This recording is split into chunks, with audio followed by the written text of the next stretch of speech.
14 milliard dollardan ortiq pulini xayriya qilgan milliarder. Tasavvur qiling, bir kishi butun boyligini jamg'arib, keyin uni boshqalarga hadya qildi. Bu inson Sulaymon al-Rojihiy.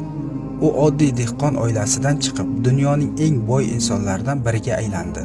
U Saudiya Arabistonidagi eng yirik islom banklaridan biri Al-Rojihiy bank asoschilaridan bo'ldi va boyligi 16 milliard dollarga yetdi. Lekin u o'z boyligiga emas, xayriya qilishga oshiqdi. Hayotining oxiriga kelib 14 milliard dollardan ortiq pulini saxovat yo'liga sarfladi. U 6000 ta masjid qurdi. Minglab talabalarga bepul ta'lim berdi. Oila va ehtiyojmandlarga yordam jamg'armasini tashkil etdi. Halol tadbirkorlik rivoji uchun katta sarmoya kiritdi.